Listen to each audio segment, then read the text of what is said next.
Bonjour à tous et bienvenue dans cette troisième vidéo sur le canoë trip. J'espère que la vidéo vous a plu.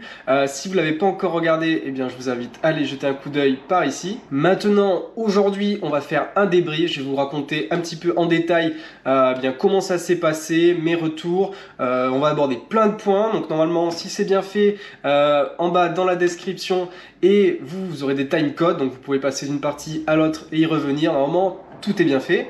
J'espère. Et pour éviter de ressortir une vidéo d'encore plus de 20 minutes, ça risque d'arriver, je vous propose d'attaquer maintenant. Donc un premier point sur l'organisation, comment c'est géré. Donc je vous rappelle que c'est une boîte qui s'appelle Travelbase qui organise ce genre de projet. Et bien à mon avis, c'est que ça s'est super bien passé. J'ai trouvé qu'il y avait une très bonne organisation, que ce soit sur le site, la façon dont on prend une réservation, dont les infos sont données. On a reçu quelques mails avec les détails de comment ça allait se passer. On a eu les menus en avance avant de partir. Donc voilà, on n'est pas en manque d'informations là-dessus. Ensuite au niveau des transports, donc nous on avait pris la navette qui nous prenait de l'aéroport de Copenhague vers Imeln. On a juste attendu un petit peu, mais c'était pas la faute de l'organisation. C'est juste qu'il y a un avion qui transportait 2 canoë trippers qui étaient à la bourre. Et au retour, on n'a pas eu de soucis non plus. L'équipe sur place ensuite était hyper cool, hyper souriante. On est en contact avec eux par message toute la semaine. Donc si on a besoin d'aide, de quelque chose, ils vous répondent. Nous par exemple, on n'avait pas de lait en poudre dans notre food pack. Du coup on a pu se débrouiller pour aller en récupérer à l'autre base. Donc voilà, ça s'est réglé assez facilement par message. Il vous envoie aussi tous les jours, tous les matins, un message. Donc en fait, il y a une conversation WhatsApp avec tous les canoë trippers de la semaine. Et donc il y aura des petites infos sur la journée, comme la météo, et un petit peu de vocabulaire suédois. On avait aussi une soirée qui était organisée, une soirée barbecue, le dernier soir, une fois qu'on avait rendu les canoës et juste avant de rentrer le lendemain. Donc un petit barbecue organisé, c'était bien sympa. On vous propose aussi un atelier bushcraft dans la semaine, donc apprendre à faire du feu, un petit peu survivre, voilà. Nous on y a assisté et franchement c'était sympa, on a bien rigolé. Je crois qu'il y a aussi du VTT qui est prévu si jamais vous rentrez un jour avant au camp de base, mais ça nous on l'a pas fait, donc pas d'info dessus. Mais un deuxième point maintenant sur le food pack, la nourriture. Donc nous on avait pris 2 packs, un chacun avec Marie. On avait pris un standard et un VG. Et honnêtement, on était super contents. On avait un peu peur qu'il n'y ait pas assez à manger, c'était pas le cas. On en avait vraiment beaucoup, on avait mis quelques restes, on n'a pas tout mangé. Franchement c'était top. C'était varié, c'est constitué en gros de lyophilisé pour le midi et de repas un peu plus consistants où on cuisine un peu plus. Une grande cuisine, hein, c'est faire des pâtes au pesto, de la purée, des hot dogs, des choses comme ça. Enfin, c'est pas compliqué, mais en tout cas, c'est un peu plus réconfortant le soir. Il y a pas mal de snacks aussi avec des chips. Un paquet était vraiment incroyable. Elles étaient vraiment très bonnes. Puis quelques chocolats, chamallows. Les petits déjeuners étaient très bons aussi. Enfin, franchement, nous on a trouvé ça hyper cool. C'était copieux et c'était bon. Donc honnêtement, je recommande vraiment, surtout que sinon, c'est quand même un peu la galère si il faut vous-même prévoir les repas que vous allez faire vos courses et les transporter. Si c'est en avion, c'est pas possible. Et puis après, sinon en voiture, là, c'est à vous de voir. Mais honnêtement, le food pack est très très bien. Troisième point sur le parcours, l'environnement et les lacs en eux-mêmes. Du coup, comme vous avez pu le voir, c'est séparé en 2 parties, en 2 lacs. Et c'est très beau, les deux sont un peu différents. Le premier, donc pour nous, le lac côté Imeln. Donc c'est plutôt des grandes étendues d'eau. C'est aussi le coin qui est un peu plus habité. On trouve un peu plus de maisons par-ci, par-là sur les bords. Il y a pas mal de petites îles au milieu, enfin c'est vraiment très sympa. Le deuxième de l'autre côté, donc il faut faire un passage à terre et puis vous en aurez encore 2 ou 3 à faire sur l'entièreté du deuxième lac. Celui-là, nous on l'a préféré, on l'a trouvé plus joli en fait. Il est un peu plus étroit, donc ça fait un peu plus sauvage. On est moins dans des grandes étendues d'eau comme dans le premier. Là, voilà, on est un peu plus à naviguer entre les terres, à serpenter. On a préféré celui-là quand même. Les passages à terre, on en a fait 4. si je dis pas de bêtises. Il y en a 3 d'affilée pour passer d'un lac à l'autre, et puis il y en a un dernier pour aller sur la côté vers Allen. Bon, ça se fait. Ça se fait. C'est pas la partie qu'on attend le plus dans le trajet, mais en vrai, ça va. Le deuxième est quand même bien impressionnant. C'est le roller coaster là. C'est un peu les montagnes russes. C'est en bois. Il y a quand même des grosses montées, des grosses descentes. En soi, ça se fait, mais il y a quand même des moments où il faut un peu pousser le canoë et le retenir en descente. Il est impressionnant.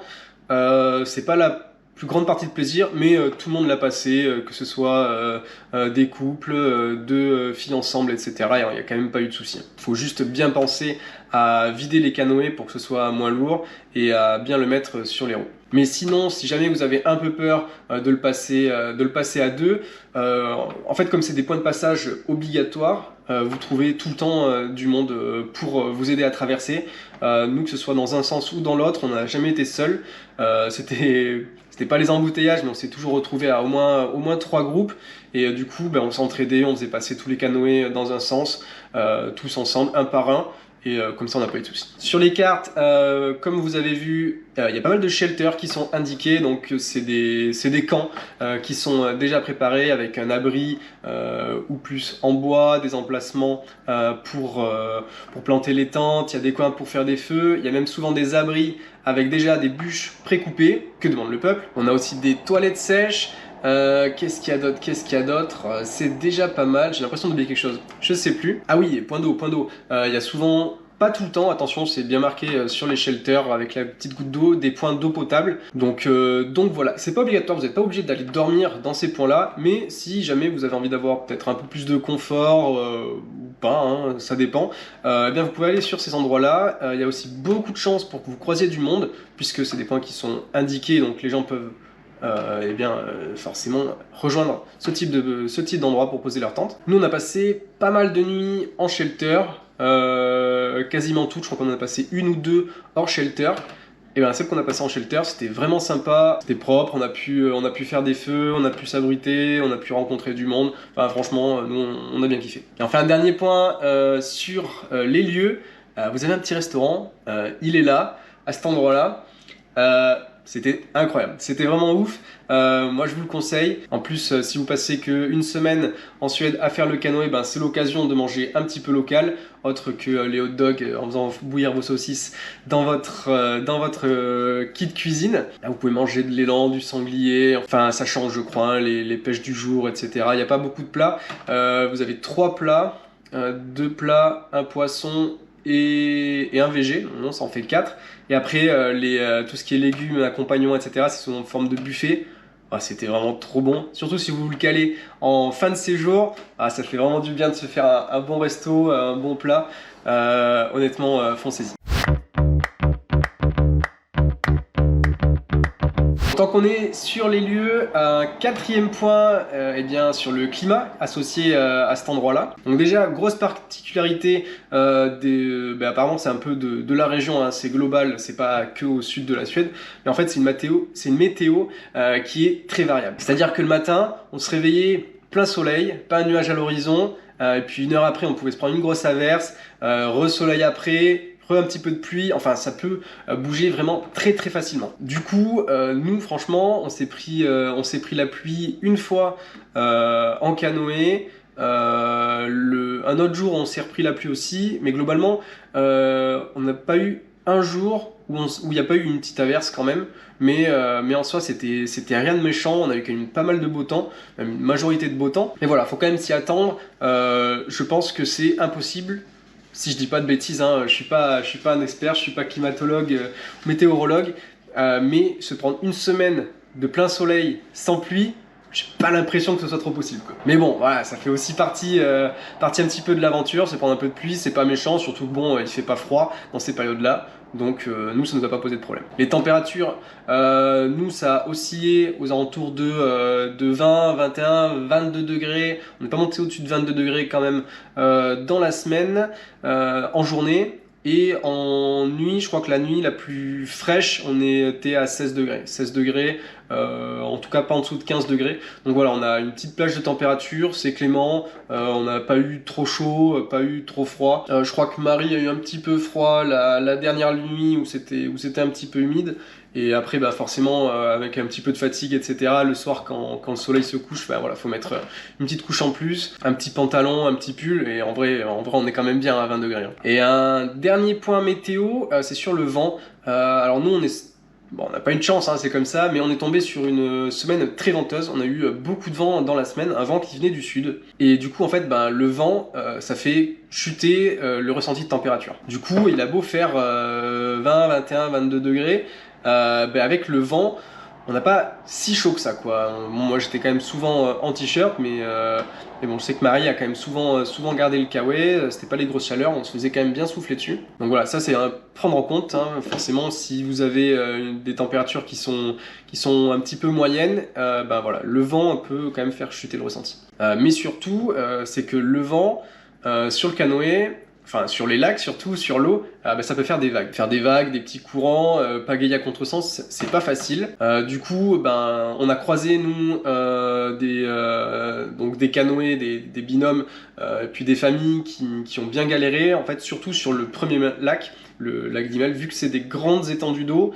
Mais en fait, vu que le vent va s'engouffrer bah, sur les lacs, c'est là que ça va bien souffler, ça va faire des petites vagues, etc.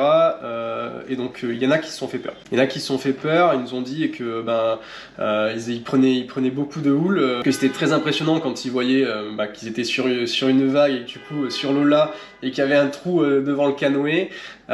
Puis pagayer face au vent, c'est dur. C'est beaucoup plus dur. On a l'impression de ne pas avancer et de forcer comme un âne. Donc voilà, on sait qu'il y a deux groupes qui ont passé le premier lac en fait. Et pour revenir, il fallait être à contresens. Comme ils s'étaient fait peur un petit peu à l'aller, ils ont demandé le rapatriement depuis l'autre point. Donc forcément, ils ont dû payer un supplément. Et bah, nous, on a écouté un petit peu tout ça. On a écouté d'autres binômes aussi, notamment des groupes de potes un petit peu, enfin assez gaillards, etc., qui se sont fait peur. Du coup, bah, nous, en fait, tout simplement, on s'est adapté. Le vent, il se lève bien bah, au milieu de la journée, donc bah, nous les 2 derniers jours, quand on devait redescendre les lacs principaux à contresens du vent, donc on avait le vent de face sur le retour, et ben tout simplement on se levait tôt, on se levait très tôt, de façon à prendre le canoë de bonne heure quand c'était calme, quand ça soufflait pas, puis comme ça on arrivait, on posait le camp, ben voilà, en fin de matinée vers midi. On mangeait, on posait la tente et l'après-midi on restait tranquille. Et du coup ça nous a permis de traverser sans encombre, on n'a pas eu de soucis du tout. Et voilà, ça s'est bien passé, mais voilà, c'est quand même à savoir. Voilà, le vent, si il y a des jours où vous avancez beaucoup, notamment les premiers jours, c'est peut-être parce que vous avez le vent dans le dos. Nous, ça explique pourquoi la première journée complète, on a fait un peu plus de 19 bornes. En fait, c'est parce qu'on avait le vent dans le dos, mais on s'en rendait pas forcément. En retour, c'était pas la même. Cinquième point sur le fait de faire du canoë pendant une semaine, ça peut-être faire peur. Nous, je sais que on avait eu des réflexions un petit peu avant de partir, mais vous allez avoir le dos un peu cassé, vous allez revenir avec des bras énormes, etc. à force d'avoir pagayé. Donc voilà, en fait, c'est vous qui vous faites votre parcours. Vous partez d'un endroit, vous faites la boucle que vous voulez, mais en fait, vous revenez au même endroit. Vous n'avez pas une obligation d'aller à un certain point dans un temps imparti. Du coup, ça veut dire que si vous voulez pagayer 2 heures dans la journée, vous pagayez 2 heures dans la journée. Si vous voulez pagayer très doucement, vous pagayez très doucement. Si vous voulez vous faire tous les recoins du lac, eh ben, il faudra appuyer un peu plus fort, mais en fait, vous faites ce que vous voulez. On a croisé des gens qui se sont posés sur une île, ils l'ont trouvé sympa, ils n'ont pas pagayé pendant une journée. Ils sont restés là, tranquilles, vacances, à bouquiner. Donc voilà, en fait, je sais pas s'il y en a qui ont peur, qui se posent la question, est-ce que j'ai les capacités physiques de faire ça? Bah, en fait, c'est vous qui vous faites votre parcours en fonction de vos capacités. Nous, on n'est pas des foudres de guerre avec Marie, et pourtant, on est allé jusqu'à Allen, on a fait l'aller-retour, on a tout fait, et franchement, Franchement, ça s'est bien passé. Et puis ce qu'il faut faire aussi, c'est adapter le parcours. Je parlais du vent juste avant. Voilà, si vous n'avez pas envie de forcer comme des bœufs à contresens, et ben voilà, vous partez un petit peu plus tôt le matin. Si vous avez un peu peur des traversées à pied, vous attendez que du monde arrive pour vous aider. Il y en a qui passent tous les jours. Le canoë, en soi, il est pas si lourd que ça. C'est très encombrant, donc forcément, c'est pas facile à porter. Mais en soi, il ne fait que 25 ou 26 kilos. Et vous le posez sur des roues, et en vrai ça se passe bien. Donc voilà, en tout cas faut pas avoir peur de ça. Point suivant, sur les rencontres, donc voilà, c'est une aventure que vous faites à 2, à 4, à 6, enfin en fonction de si vous partez à 1, 2 ou 3 canoës, mais vous n'êtes pas tout seul. Vous n'êtes pas tout seul puisque sur la semaine, vous serez un certain nombre à faire le canoë trip. Donc nous, en tout cas, vu que c'est une boîte qui est belge, francophone, nous on est tombé que sur des francophones. Donc des Belges, des Suisses et des Français, grosso modo. Et donc vous voyez sur le départ, au briefing, etc. avant de partir. Et puis sur les lacs ensuite, si vous voulez croiser personne, vous croiserez personne, ou du moins pas grand monde sur les lacs. Nous, on n'a pas vu grand monde en pagayant. Par contre, il y a 2 endroits où vous risquez de rencontrer d'autres personnes. Ça va être sur les passages à terre. Donc, comme je disais tout à l'heure, si vous passez d'un lac à l'autre, vous êtes obligé de passer par ces endroits-là. Du coup, forcément, vous allez croiser du monde d'un sens à l'autre. Il y a aussi des locaux qui ont leur propre canoë et qui vadrouillent, des pêcheurs, des gens qui viennent sur leur maison de vacances, etc. Donc ça, ce sont des passages où forcément il y a du monde qui passe. Et le deuxième point, ça va être sur les shelters. Puisque ce sont des camps qui sont désignés sur des cartes, tout le monde peut y aller. Et forcément, il y a du monde qui y va. Dans tous les cas, faut se dire que tous les gens qui vont faire cette aventure, c'est quand même des gens qui vont se faire une semaine de randonnée. Une semaine de canoë, une semaine en nature. Nous, on a fait que des bonnes rencontres, on s'est bien amusé avec tout le monde, on a bien sympathisé avec des couples, avec des groupes de potes, etc. On a vu vraiment du monde. C'est hyper bonne ambiance, c'est des feux et on mangeait des barbecues, c'est des apéritifs, c'est de l'entraide sur les passages à terre. Enfin voilà, nous on s'est vraiment régalé, on a même revu des gens ensuite à Copenhague, on a mangé ensemble, etc. On s'est organisé un resto avec 4 autres personnes, enfin voilà, nous on s'est vraiment régalé, on n'a vraiment pas regretté d'être passé sur les shelters, etc. Parce que c'est aussi cool de voir un petit peu du monde, discuter avec d'autres personnes. De toute façon, vous partez à 2 sur un canoë, donc vous passez déjà toute la journée ensemble, donc rencontrer un petit peu d'autres mondes, c'est sympa aussi, mais c'est pas obligatoire. Mais en tout cas, nous on a rencontré que des gens sympas. Voilà, ça y est, fini pour ce petit débrief. Donc en conclusion, c'était une aventure qui était vraiment folle, c'était vraiment trop bien, c'était paisible, ça se ressource, ça prend un bon bol d'air frais, on est en nature, on passe un bon moment, c'est dépaysant. Franchement, c'était trop bien. Je trouve que c'est en plus une superbe aventure à vivre avec un pote, à vivre avec son copain, sa copine, ou à vivre en groupe, en famille. Pourquoi parce que en fait, on est dans le côté un petit peu nature, rando, etc. Sauf qu'on n'a pas les inconvénients du côté très physique. J'entends par là le poids du sac. Se trimballer un sac de 10, 15, 20 kilos sur le dos pendant plusieurs jours, marcher avec, c'est quand même fatigant. On est quand même soumis à des grosses tensions sur les épaules, sur le dos, etc. Là, c'est le canoë qui porte le sac pour vous, donc ça c'est trop bien. On n'a pas aussi le côté marche, physique, de monter, de descendre, le risque de se faire des chevilles, etc. Si vous êtes 2 personnes deux personnes ou plus qui n'ont pas les mêmes niveaux physiques, en fait là les soucis sont... il n'y a plus de soucis en fait, vu que vous êtes dans le même canoë, même s'il y en a un qui pagaie un peu plus fort que l'autre, de toute façon le canoë va à la même vitesse pour les deux. Donc ça je trouve ça hyper cool. On n'a pas des problèmes d'eau, puisque l'eau, vous êtes dessus. Sur l'eau potable, il suffit de la faire bouillir si jamais vous avez un peu peur, mais en soi, vous trouvez des points d'eau un peu partout. Et puis, l'eau du lac, vous pouvez la boire. Hein. Donc ouais, franchement, un retour ultra positif sur cette aventure. Honnêtement, je conseille, on a vraiment passé une super semaine tous les deux. Marie aussi, c'était sa première semaine en bivouac. et elle s'est vraiment régalée. Elle n'est pas là pour vous le confirmer, mais croyez-moi sur parole. Donc honnêtement, je vous recommande de faire cette aventure. Tout est bien organisé, vous n'avez pas grand chose à vous occuper, à part prendre une décision sur comment vous rejoignez le point de départ, mais sinon voilà, hein, c'est eux qui s'occupent de tout. Je rappelle que je suis pas sponsorisé pour faire cette vidéo, donc c'est vraiment un avis sincère, c'était vraiment cool. On s'est vraiment bien amusé. Donc voilà, si vous avez des questions, je vous invite à les poser en commentaire. Lâchez un petit pouce bleu et abonnez-vous à la vidéo si jamais ça vous a plu. Moi en tout cas, ça m'aide beaucoup et ça m'encourage à continuer. C'est vrai que ça prend quand même un petit peu de temps de faire les montages, donc surtout n'hésitez pas à lâcher un petit pouce bleu et à vous abonner. On se retrouve très vite pour la petite vidéo sur les petites sorties trail que j'ai fait. Donc maintenant que vous avez vu les parties dans l'eau, vous allez voir un petit peu ce qui se cache sur la terre. À bientôt, ciao.